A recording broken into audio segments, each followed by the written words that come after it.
In the hills south of Marquette, Michigan lie two impressive milling factories and their adjacent pits, which together produce a fifth of all United States iron ore.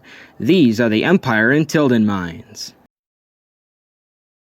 They called this one Empire, and it practically was just such a place. With the ability to turn out 6 million tons of refined iron ore pellets annually, and with the pit covering a square mile and descending over 1,200 feet, the Empire is a focal point of the U.S. steelmaking industry.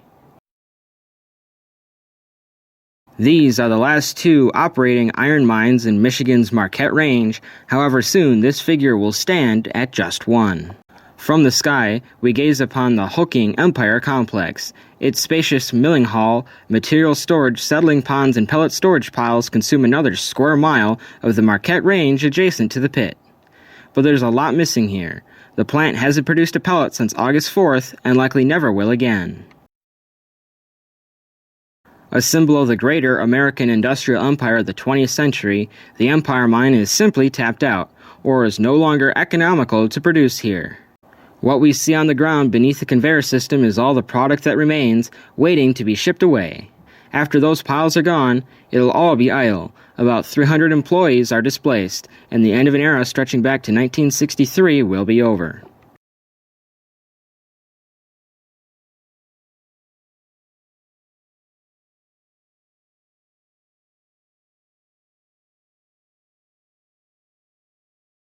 Below, a CN crew has just brought in one of the final trains to load.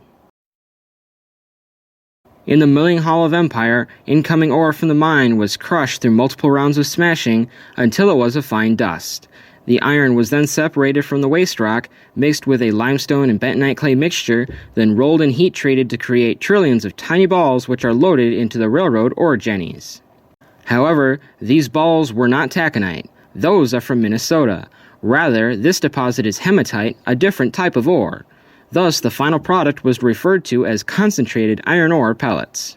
With the limestone and clay, the balls are about 65% iron and ready to be fed directly into the smelters of Chicagoland. Luckily, Empire's younger sister, Tilden, opened in 1974 as a more versatile mine, also capable of milling magnetite ore.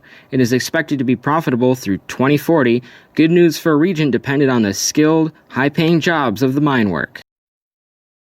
Be sure to stay tuned to the Thornapple River Rail series for our upcoming special, Empire's Last Stand, where we'll document the end of Empire and its associated railroad operations.